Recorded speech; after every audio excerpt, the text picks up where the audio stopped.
I'm Dr. Stacey Kevin Frick, and this is my story.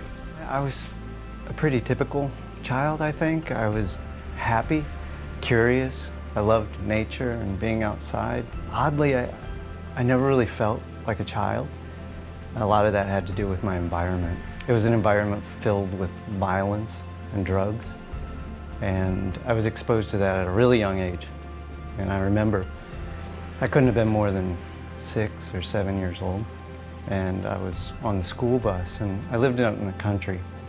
So the school bus went around to each house and gathered every student. And I remember one day, 3 girls that were all sisters got on the bus. Their faces just red, tears streaming down those faces. And it was because their brother had been murdered, and his body was found behind their house in a field. And that sort of thing wasn't unusual. And as dangerous as my environment was, I was really only afraid of one thing: my father. And to be clear, I wasn't just afraid of my father. I believed deep down in my soul that my father was going to kill me. And I wasn't alone. When I was in my early teens, my mother found the courage to leave him, and she took my sister and I with her. And she was battling her own demons and really had her own struggles. And I remember one day in the summer of 1986, I was at my friend Dave's house, and she showed up. And she had a blue bag with white handles and $20. And she gave them both to my friend Dave's mother and told her to keep me. Now, I didn't understand any of this. At 14 years old, how could I? But what I found out later was that those events created in me stories because of the emotions that I had about them. And I had made those stories into beliefs.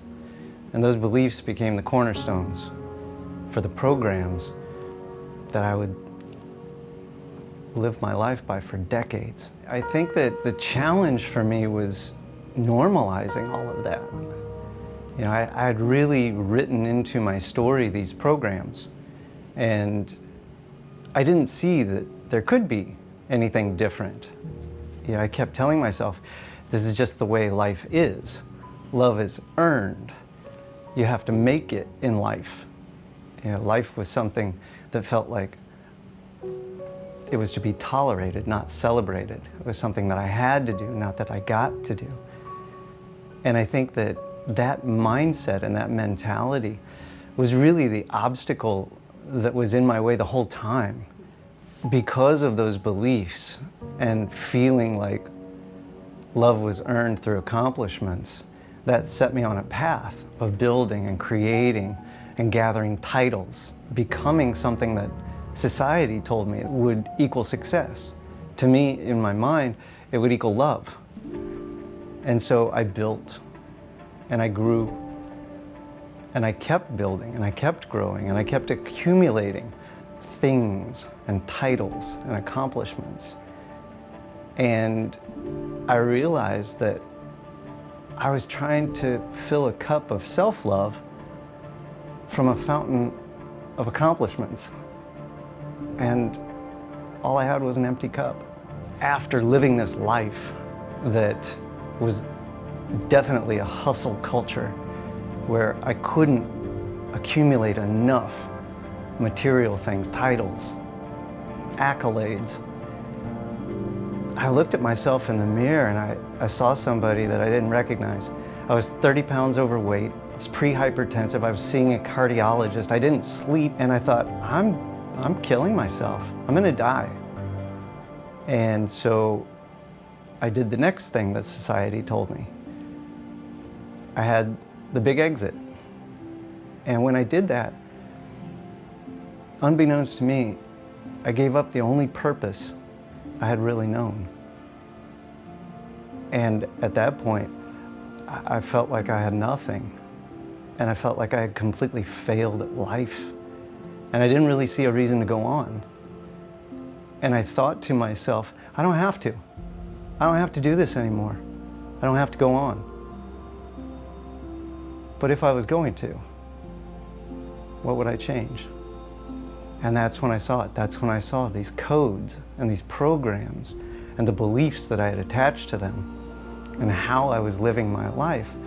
And I tore them down and I started writing about them. And that's when the Empowerment Revolution really was born, as a book, as a process, as a frame of mind. In a very real way, it saved my life. And I think that the biggest lesson through the Empowerment Revolution, and maybe what COVID and AI have taught us, if they've taught us nothing else, is that everything you believe to be true, you should question, because it can all change overnight. And with that philosophy, everybody is told the path to success, to love, to accomplishment is really adding. It's more lessons, it's more titles, it's more material things. And what I really want to put into the world is that that's not the way.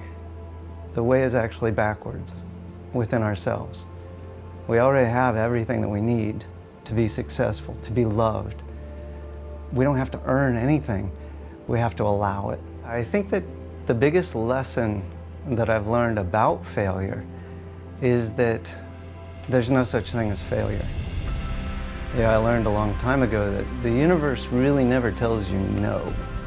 The universe only tells you yes, wait, or something better. And so I always thought of learning experiences as a non-polarized language. So it wasn't a failure. I learned something. That's a win. And so I really believe that when you have the self-empowerment, when you have the love, when you have the community to catch you when you try, there really isn't anything that would be considered failure. It's all just learning. What are you pretending not to know about yourself? Because at the time when I was building and striving and hustling, I felt out of alignment. I knew I was out of alignment. But I told myself, don't pay attention to that. Just keep driving. Just keep your head down. Just keep building. The love will come. And what I didn't realize was the love was already there. I was ignoring it. I was ignoring the discomfort that I had because I was living a life that was so out of alignment with my authenticity, my truth, my core values, that I had shoved it down and forgotten about it. If I had a time machine and I could go back in time, I'd probably tell my younger self that there's something inside you that you know already. What I found was I wasn't alone. I see it every day in my colleagues, in my friends, in my family. Everyone living these lives that society tells them they should be living, and not to question it. And it's an invisible narrative that's handed down to us before we're born. Our parents hand it to us, and it's not their fault. We feel frustrated, we feel stressed, we feel burnt out, we feel exhausted by life. And it's not because we're stuck, it's because we're programmed. And what keeps me going is the ability to have a clear blueprint for how to identify those programs, how to break them down to their core, and how to rewrite those beliefs and those core programs so that people can live a life of authenticity, of abundance, of purpose, of fulfillment on their own terms without any judgment. And the real payoff is when somebody tells me, look, I read what you wrote, or I heard the words that you spoke, and it changed me. It transformed my life. I've had people say when they came to me that they felt like their job was robbing their life of joy. And after we spoke and after they read and after they learned the lessons of the empowerment revolution, they told me, I've changed. My life has changed and it'll never be the same. And for me, I don't need any more reward than that. I'm Dr. Stacey Kevin Frick, and this is my story.